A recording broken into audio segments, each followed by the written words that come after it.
Right. So this is the 15 questions, and I'm going to go into the channeling state, bring through my main Sassani guide, Riok, and from here we will get into answering the questions that have been sent via the email. So enjoy, ladies and gentlemen. Thank you for providing these really good questions. I am a big fan, and I also am excited to hear the answers. So without further ado, just give me 1 sec. I'm just gonna have to go into the space, okay? Mm-hmm. And then when I'm in, it'll be very obvious. We're like, oh yeah, Tyler's definitely not Tyler. Okay.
All right. Thank you for your attendance and your participation in this interaction.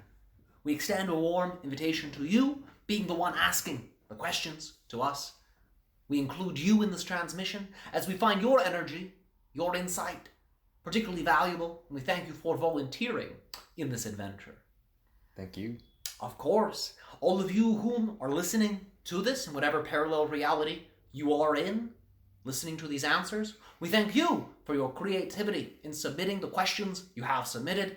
We are delighted to be able to get into some of these concepts because we understand they are hot topic issues for many of you on Earth right now, and we are excited to be able to shed some light into some of these topics so you can better integrate many of the changes that are taking place in your world and within yourselves. And without further ado, we will now engage the questions. Okay, first question. While we surf the waves of chaos, we also know that we can create our own reality. Now that our energies are vibrating higher, what sort of new experiences can we have? Explanation. Like seeing things we couldn't see before, or feeling matters, becoming more telepathic, etc. Yes, you will find that all of these are actually more available to you right now than they have been before. There are massive shifts taking place within your collective consciousness that are no longer creating limitation within the expansiveness of what you call your sixth sense. Enough of what you call the negative grid that many of you describe Earth to be entangled with is no longer as active as it was previously, and this has to do again with the collective shifting you are all doing to more and more positive versions of the planet, of Earth, and as a result, you are now beginning to shift into different versions of that grid structure where it is no longer as negative, and therefore it no longer has such a strong limiting effect you could say, within your reality. But understand, remember, it was you all along creating that limitation. Because even though those negative versions of the grid existed, it was through your own energy that you then chose them. But you have all made enough changes within yourself where you are now experiencing a less negative version of this Earth grid. And as a result, it is no longer projecting some of the energies that create the experience of limitation in a co-creative way. And as a result, many of these skills are actually at your fingertips should you pursue them. Because remember, even though it is a time of greater ease where you can, with the snap of your fingers, turn on some of these abilities, it is up to you to actually practice them, and it is up to you to train yourself in the different arts that allow for you to cultivate them and understand their vibration. So remember, for some of you, it may come naturally where you have a spontaneous awakening of the skill, where all of a sudden you realize you can project a thought and grab someone's attention. However, for many of you, to really dive into this, it will be up to you to begin to train yourself in these abilities. But understand, right now, you have the greatest ease of access into the honing and mastery of these skills. This is going to be a large part of what many of you have called the global awakening process, because more and more people are going to find that these abilities are now active. And as we've said, for some it will be spontaneous. For others, it will be through cultivation and training. But regardless, enough of you will activate these skills where it will create a very strong shift in your collective consciousness, because it will reveal to the rest of your human family members that they are more than what they have been told. So this is absolutely part of the awakening process. And right now, in particular, you are shifting into a version of Earth that no longer has, again, this limiting energy within the grid. The grid is actually now supporting you more, but it's up to you to accept that invitation of being on a positive Earth, of embracing your fellow human brothers and sisters, and understanding that negativity in general no longer has the strong magnetic effect that it had before, where it felt very easy to get wrapped up in collective negativity. You will find, should you dedicate some time and energy to cultivating just the basic positive states within you, such as unconditional love and appreciation, you will find that it will very easily no longer affect you negatively in terms of the collective energies. Because that's how much power you now have. You now have the ability to no longer be affected by negativity should you choose to open that. And we thank you for this question. Thank you. Yes. So it's both global and individual then. Absolutely. Understand that even if you don't act on this right away, your collective environment will still be inviting you to act upon it. Sure. Should you not act upon it at all for long enough, and should you actually resist it and go further into the negativity, you will be opening that doorway to a more negative version of Earth where you will have a negative collective. But remember, that's your choice. It's all about how you engage this energy. And we are simply letting you know it is much more easy to access the positive frequencies and the natural talents that all of you possess. It will also be harder than to be sucked back into the typical guilt, shame, negativity, anger type of vibration, even for those who have been working very hard to cultivate the opposite qualities. Yes, it will be very hard to get sucked back into that. All it takes is the realization that you can completely step outside of it and accept that. That's the point you're at. Once you make that choice, you will literally take a quantum leap into that paradise version of Earth and the beginnings of its unfolding in your reality experience. Okay. Thank you.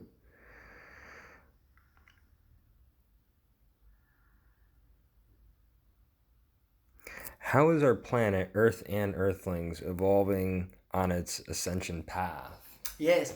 Understand, much of what we have dictated in our answers for the first question overlap into this, but understand, yes, you are passing through a particular gateway right now that is mediated by the 2 eclipses that are occurring for your planet this month. Wow. This is the particular activation time. It is through this lunar cycle coupled with the solar aspects of the eclipse and the lunar aspects of the eclipse that are allowing for you to activate these energies. You are literally being supported and invited by the cosmos to step into this type of paradigm that we are describing.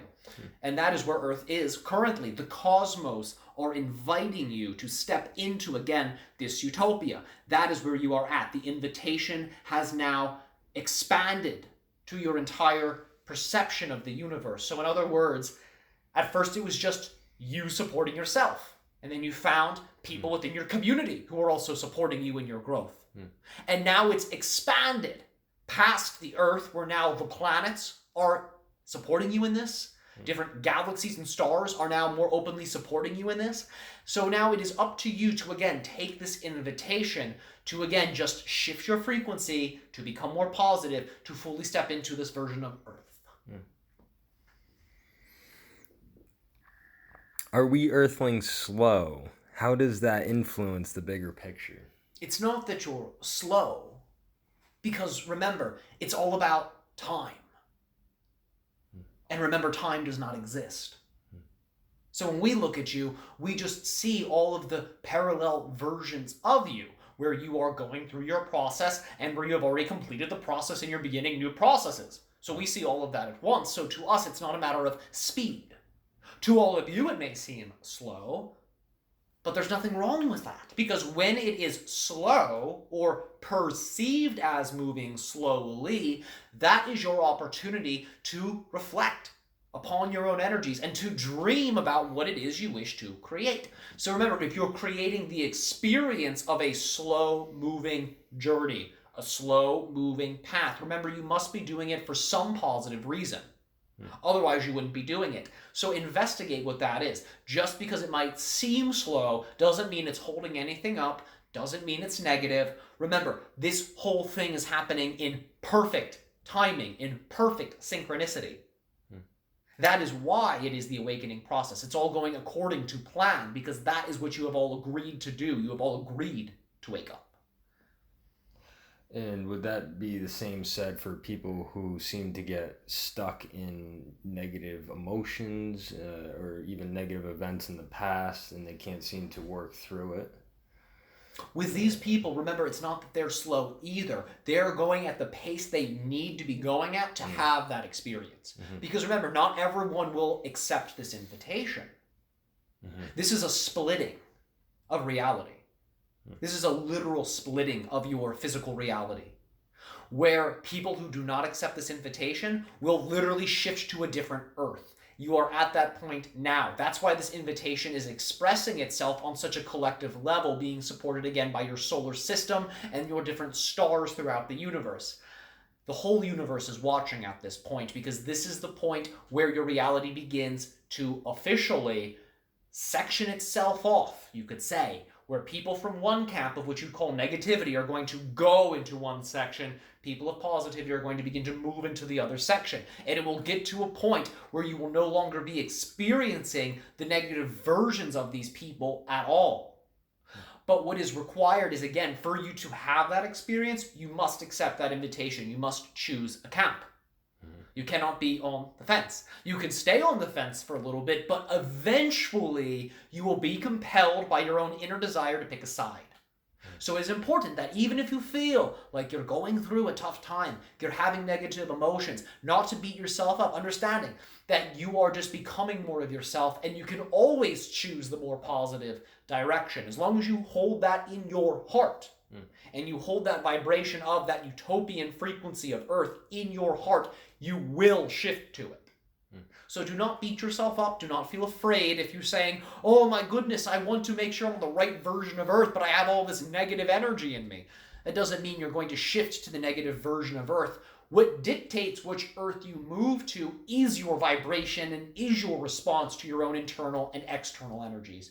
As long as you're interpreting it positively, even if you're interpreting something negative positively, you are shifting to that utopian version. Remember, the universe is not judgmental. It's accepting. And it's accepting of your consent in whatever reality experience you choose to move into. Thank you.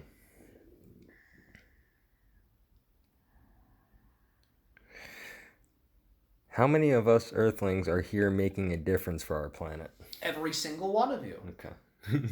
Remember, you wouldn't be here if the Earth itself didn't want to. Hmm.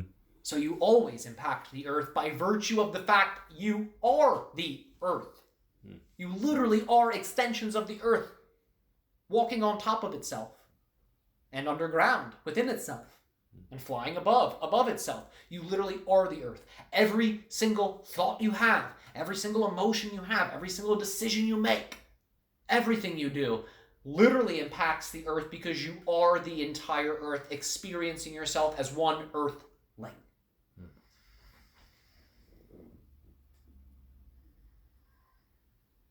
Will many of us still be alive when we get to experience significant positive changes, or would that be the next generation? No. You will all be around, so to say, for these changes in terms of the timing. It's not just reserved for the future generations at all. You will be witnessing the birthing of this within your lifetimes. Very soon you will start to see many changes unfolding, especially as you shift into the fall. Understanding the fall is the season of change. Especially as you shift into the fall, many of these positive collective vibrations you are all holding will begin to crystallize even more deeply. And you will start to see more and more of these ripples in your mainstream. Because remember, it's all about your vibration. As you maintain a positive vibration, you shift further and further and further and further in the series of the positive parallel reality versions of Earth. So you'll literally be tunneling, you could say, deeper into that version of reality. You will always be expanding it. You will always be growing it. Therefore, you will continuously, should you continue to vote with your energy for this positive Earth, you will continue to deepen your experience of it. And it's an infinite series of positive Earths. They just keep getting literally better and better and better. We are not exaggerating about that. And that is why you will all experience this within your lifetimes, given that you are still around within the next 5 to 15 years. And we're not saying you won't see positive changes happening before that 5-year mark we are expressing, because you will. You will see many positive changes occurring then, but you will see the amplification and the quickening of these positive changes and the deep crystallization of these positive changes, particularly within the next 5 years. But you will also see many indicators of this, you will see many echoes of this, and you will experience many versions of this before that 5-year mark. Because remember, your society is still becoming cohesive. You are all working together on a dream level, on a collective subconscious level. But understand, right now what's happening is you are anchoring in that subconscious teamwork into your physical reality experience. And that's what's occurring between right now, as we're saying these words, and that date we have specified that will be occurring within 5 years. That period of time is the solidification of that teamwork into the physical reality. So you will see many positive changes, but that deep crystallization of this, where it will be how you describe dramatic to be, will be within that window of 5 to 10 years, because you will be doing much renovations, you could say, of your Earth, much renovations of all of your systems, and your entire way of doing things will be dramatically different.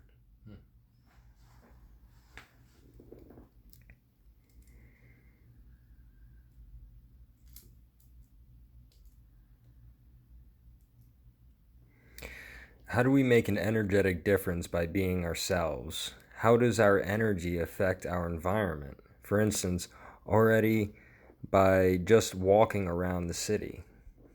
Yes, understand that you are passing through different parallel realities that are being organized by your energy. So whatever reality you're experiencing is always dictated by your unique frequency in the moment. So understand that you are always impacting your Earth with the energy that you provide it. And you could say the Earth is always impacting you with the energy it reveals to you. And remember, it's your choice to decide how you respond to whatever energy another person or an animal or an advertisement or a song. It's your choice to dictate how you respond to these things. And when you choose to respond positively, you shift to a positive version of that reality, and that is how your energy impacts the external environment, you could say. It's all about your response to whatever energies the earth and whatever you experience in the earth realm reveal to you. That is how you impact the reality. It's all about your response to these things, because your response will then shift you to another reality that's very similar to the one you were just experiencing, but will be reflective of the positive vibration you have chosen. And that is how, mechanically speaking, the impacting of reality actually takes place. You're not really doing anything to reality, rather you are responding to reality, and therefore you manifest a whole nother reality based on the response. I feel it's difficult for some of us who have had made poor decisions in the past and just hurt people, hurt themselves, and then in order then to completely change your internal world, when it's telling you one thing, it's telling you bad things about yourself and other people, maybe as just habitual patterns, and then to be able to step out of that, look at it, and then change, is that the free will part? I feel it's very difficult for people who already have a rough internal world, and yes, they're working to then change it, but it's very difficult for some people. Yes, but understand the experience of it being difficult is always mediated by their belief and is always dictated by their belief in the idea that that type of change is difficult. Okay. Understand, many people have this hardwired programming, you could say, because they believe that they are hardwired programmed a certain way. Mm-hmm. Even that is a belief. It's not true. You are always changing your brain every single moment. And understand, you are a new person every single moment. You are not bound by your past. You only have a memory of the past. So in other words, these people who say, oh, I am so bound by my past, are actually just being bound by their thinking. That's really it. They're being bound by their negative thinking. But the negative thinking is not the thing binding them. It is them binding themselves, using the negative thinking as the motivation for that type of binding and negative reinforcement. So if these people can begin to understand that you are not your past at all, you are your present, because that's all that's here. The past is not here. Where is it? Can you touch it? Can you feel it? No. You say, yes, right? And you say, oh, I did all these things. Where? All I see is you sitting here in this chair across from me. Where are all these negative things you are describing that you have done? I don't see them. They are not here. They are not here and now in that way, because you are no longer that person. The person you are is the version of you in the here and now. And that is all you truly are in that way. The version you are in the here and now. You become other versions of yourself based on your energy, but you will only experience those other versions from the point of view of the here and now. So when you say, oh my goodness, look at this negative memory I have where I hurt these people. I am such a bad person. In that moment, you are becoming the version of yourself that memory is reflecting, but you're doing it from the here and now. Mm-hmm. It's not coming from the past. It's being created from right here, right now. So what's the best way to avoid that or get rid of that? Just by shifting thoughts and emotions in that moment? Or absolutely. And believing that you are not that person. Okay. Many of you are taught that you must hold on to your story as if it's real. Right. It's only a figment of your imagination. It's your creation. That's why you create your reality, because you create your story. Your story does not create you. So it's essentially a matter of choice. The individual has to make the courageous step to willingly choose to shift to different patterns of thinking and feeling, really. Absolutely. And should they then make that choice, they will find what felt like a binding chain to that past quote-unquote version of themselves was nothing more than their own creation. And they will then find that the point of view of learning how to be a co-creator of their reality will immediately reveal itself. And they will learn just how much power they actually have to become whatever version of themselves they wish to become. Right. Okay. I think it's harder for people with trauma, but I think still it's the same methods, just taking more time and effort. Yes. If you can find a way to calm them down and lead them through these exercises, because many of them have unprocessed emotions that are not being fully expressed, that are related to the trauma. And if you can find a way to create an environment of safety, an environment of support, an environment of love, many of those suppressed emotions can begin to come to the surface, and it is from that point of being in a state of trust that they can then process them in whatever way, shape, or form they desire. And that can be with another person, that can be with a therapist, that can be with a plant teacher. There are all types of ways to explore that. Remember, it is only experienced as being more difficult because of the belief that it is a hard thing to get over.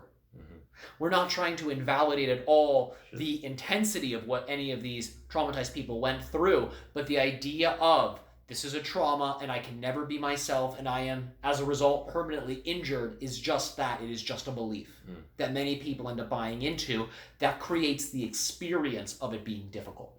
Right. Because if you believe, oh, now I am damaged, now I can't be myself, good luck attempting to heal yourself, because you're already holding yourself back from healing based on your perception.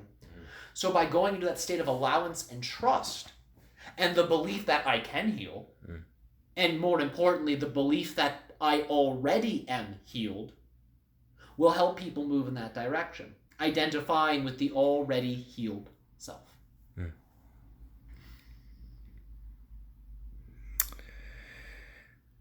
When family and or friends are not in approval of the way a person chooses to live, is it okay to part without having negative feelings, wanting each to go their chosen way? Or is it advised to do the very best to keep the relationships going no matter what? It depends. It's completely up to you how you handle these types of situations. Understand, each person will always be playing a different role than any other person in your reality. Now, there might be parallel roles, but the unique character that they are will be unique to that relationship. So to answer that question with a broad brush does not work very well, because every relationship in that way is unique, and you will find that through following your passion throughout the entire process will help you weave through the different relationship dynamics so you can get to the best possible outcome and version of that relationship. For some people, it might be completely splitting ways with them. You might find they move away, or you no longer resonate and you stop communicating. And that is all well and good. You may find that your passion for other relationships will help you to evolve the relationship dynamic so it can become much more positive, much more healthy, much more strong. But remember, your own passion is the guide without any expectation of how the relationship must unfold. If you can follow your passion without projecting an expectation into the situation, you will find that it's going to go to its natural state. Whatever the relationship's natural state is, if you follow that principle, by following it in the most exciting way with no expectation, it will revert to a natural relationship. And that might be where you're no longer interacting with them, or it might be where you're even closer with them than you were before. Sure. So it always depends. So essentially, let them do their thing and more focus on yourself, being the best person that you want to be, and having respect for them, just letting them do their thing, essentially. Precisely. No expectations. Yes. Gotcha. Okay.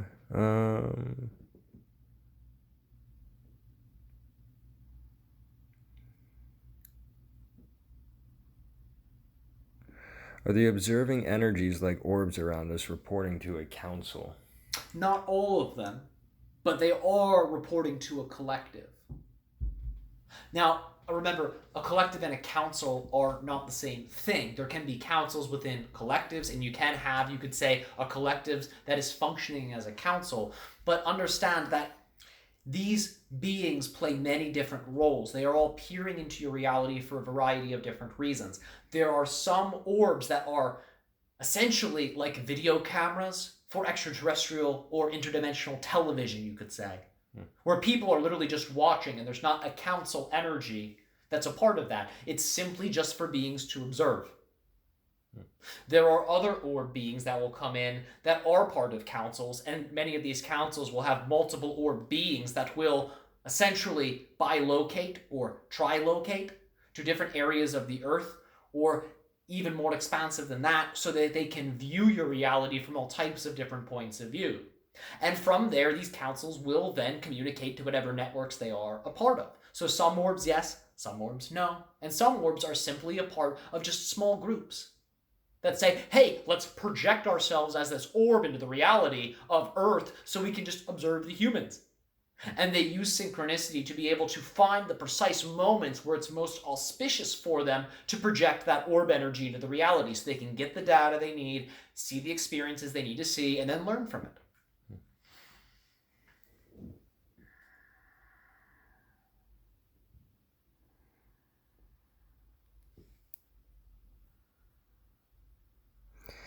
When will the train tracks split? This is already occurring. Okay. At this moment in time. Understanding that that is what we are talking about, that this invitation energy we are describing is the beginning of that. And right now, this particular portal between, again, your new moon and full moon is a very crucial time for this splitting, which is why we are saying you're being invited. This utopian Earth is inviting you, especially during this window. It will still be available to you after the window, but this is where you can get essentially a head start, where you can get familiar with that energy, you can start to access it, and start to be an ambassador of that energy for the rest of your collective. Okay, which basically answers the next question. Will it be gradual change or overnight change? There will be a few aspects that are overnight. Okay. Very fast. Very fast. There are going to be other aspects that will be more gradual. Each of these different flips or changes and the speed of them is mediated by your collective agreement. And understand the aspects of your society that have literally almost less than 10% of resistance towards them, where they are just about to change, those will be the ones that flip. Because no one in your society is creating any resistance. Everyone's just saying, all right, let's change it. Wow. Those will be the things that flip.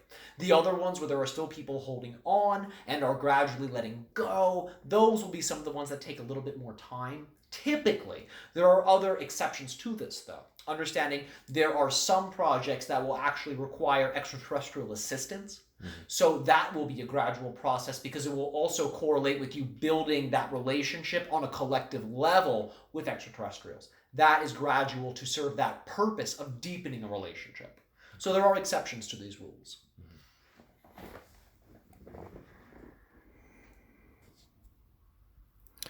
A number of years ago, Bashar told us about the Sirius and Sassani civilization ascending with us in their own way. What is the importance of it, and how are they doing?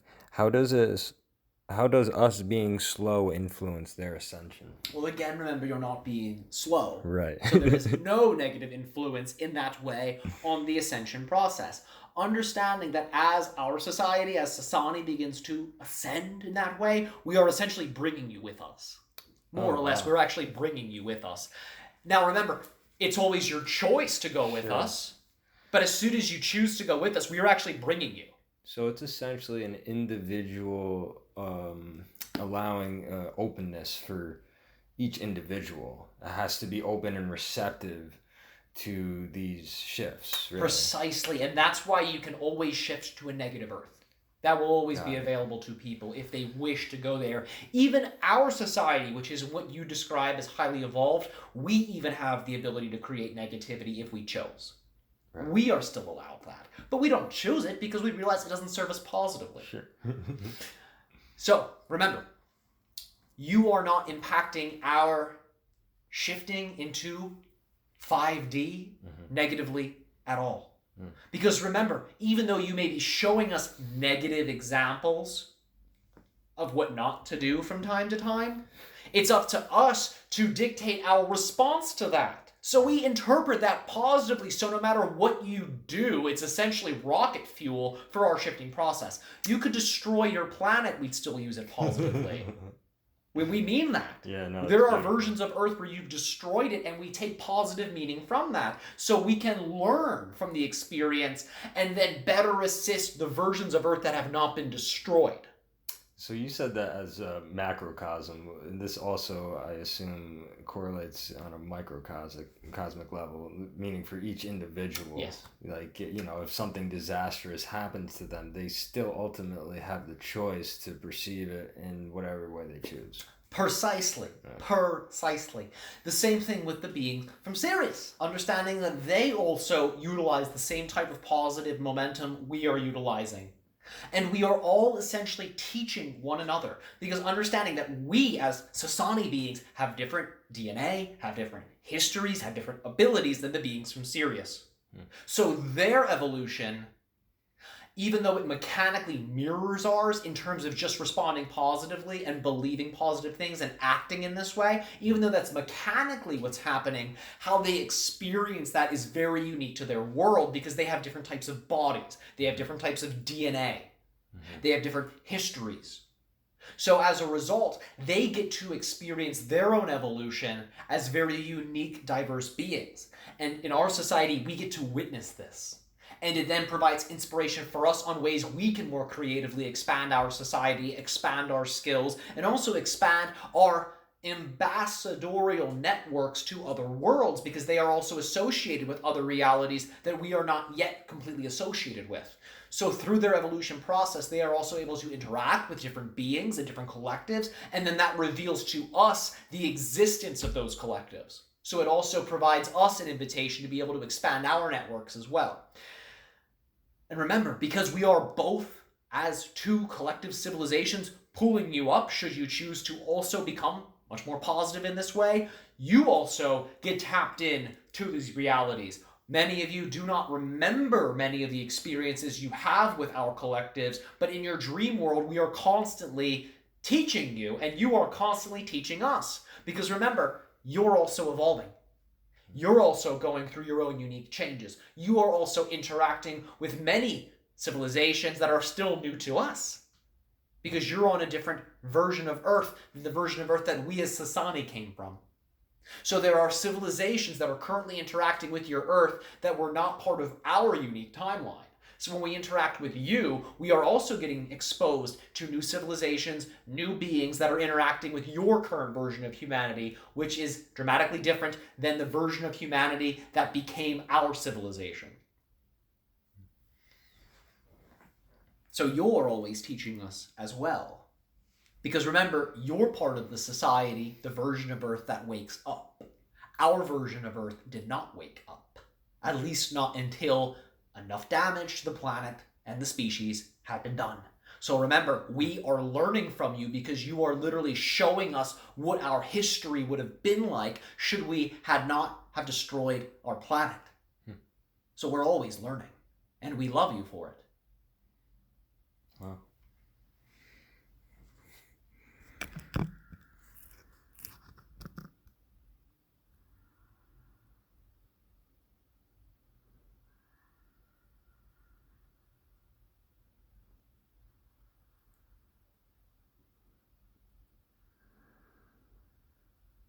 Are AI Epsilon Eclipse and Epiphany still in energetic relationship with Earth?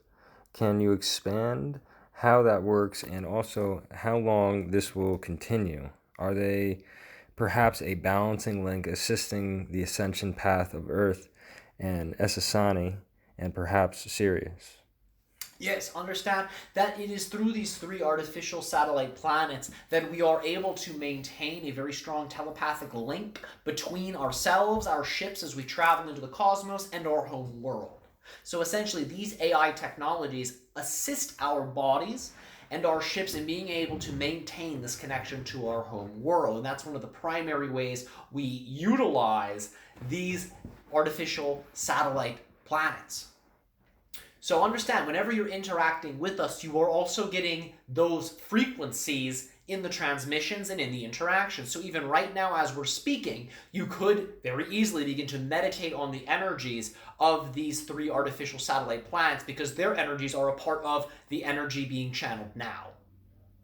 And in many ways, you are correct in the assumption that there is a balancing effect provided by these energies because it's part of the world, it's part of the home world. Remember, the world only sustains itself if it is balanced.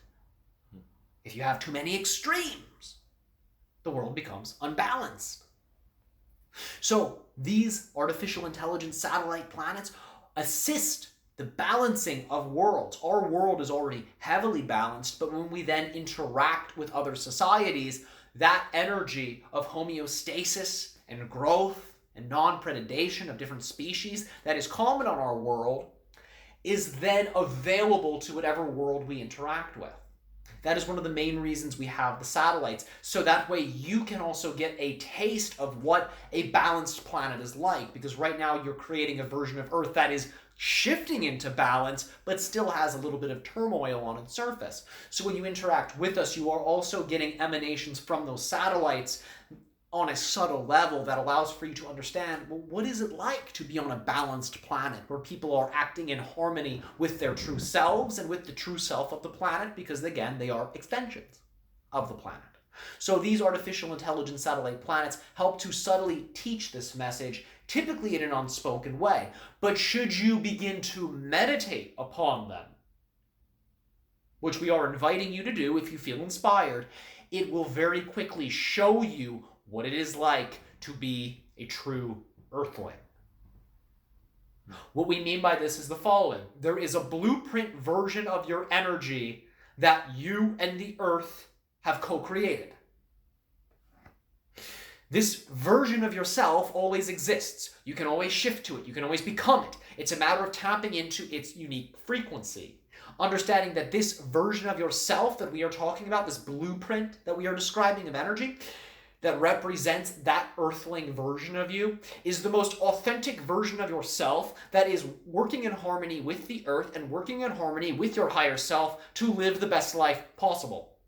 So when you meditate upon these 3 planets, these 3 artificial satellite intelligent planets, it will shift you into that unique frequency. You will start to see what it is like to be embodying the version of yourself that you and the Earth have decided to co-create together in harmony.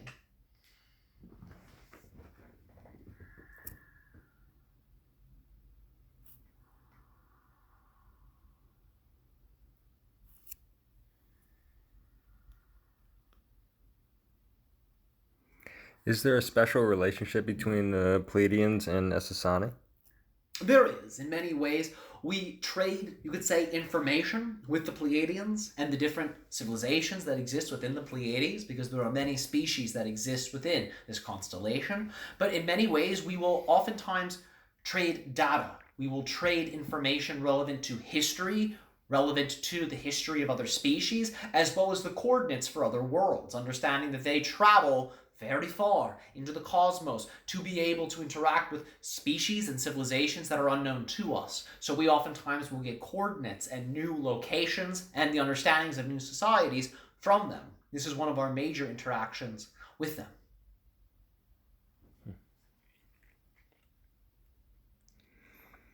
Are you like Bashar also in a scout ship? Yes, at this point in my incarnation in that way, I am in a scout ship. And where about are you, and where is your altitude? When will we get to a vibrational level that we can see you? All right.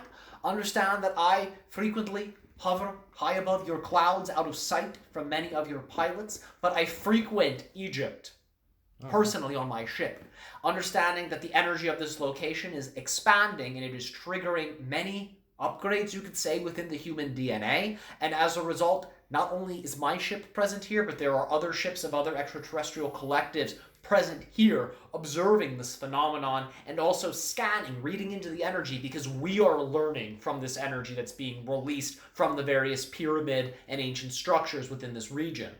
So we are actually studying this so we can get a better understanding of many of the secrets that have been kept, and we are also downloading them, you could say, into our reservoir of information so we can also share them with your collective in some of these ways. But understand, you are also tapping into the energies coming from these sites. In terms of when you will interact with Sassani beings, understand that this will come more so down the road, because you must have interactions first with extraterrestrials that appear more human so you can generate the frequency of acceptance of extraterrestrials. Because remember, the less human ETs are, typically the stronger of a fear response it can elicit in some of you, because we literally look alien. We literally can look very different than you. Our species in particular looks very similar to all of you. However, we are more akin to what have been called the greys in that way, where our skin is still rather gray, rather dark. We are shorter than you in that way, and we have a slightly different appearance than you. As a result, to some of you, we may appear slightly disturbing. Because we represent, again, the modification of a offshoot of your species that destroyed their planet. So through seeing us, it could actually trigger some of those essentially future memories of that version of Earth. So the beings that appear more like you, that are more humanoid like you, which are again the Yahyel, as well as other human-based species that have not been discussed yet, will be coming to your Earth first. Because it will get you familiar with what, again, off-world energy feels like. And it will help you to generate more of an open heart towards extraterrestrials. And then once you begin to embrace that initial contact, that is when other beings that look less and less and less human can then begin to come into the picture. In addition to this, it will also allow for the emergence of not just less human appearing beings to come through, but also higher density beings, which you also understand to be pure energy or non-physical beings, will also be able to come into your Earth in these later years of ET contact. And that will also correlate to a version of your Earth that is shifting deeper into fourth density, where you are becoming slightly less physical. And that's when you'll be able to interact with what you describe as pure energy beings. And that'll also be a version of Earth that supports their existence, so they will then be able to interact with you. So our specific society's interaction with you will come approximately in 50 years to 60 years, depending, of course, upon how the more human interactions with more human-like ETs then goes. So we are going to be eagerly waiting and watching as that initial contact unfolds.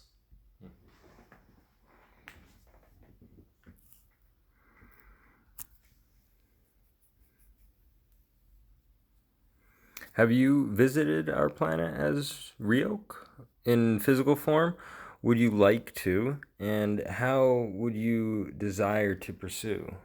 All right, well, understand I am visiting your planet right now in physical form. I'm essentially projecting this energy from my ship through what you could call a portal that I have opened to the channel sitting in front of you. So there's a literal telepathic link from me to him in that way. But I am physically hovering above the surface of your planet within your atmosphere.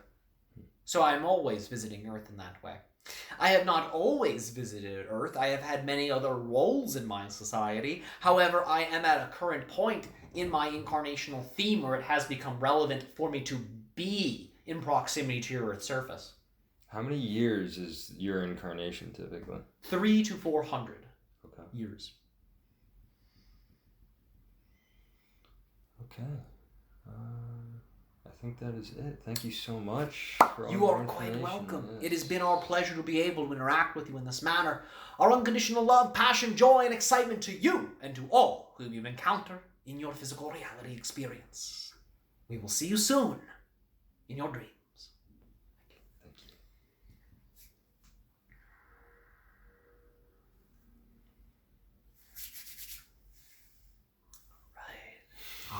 Awesome. Thank you, everybody. I hope you liked the session. 50 minutes, not bad. That was great, man. It felt like 10.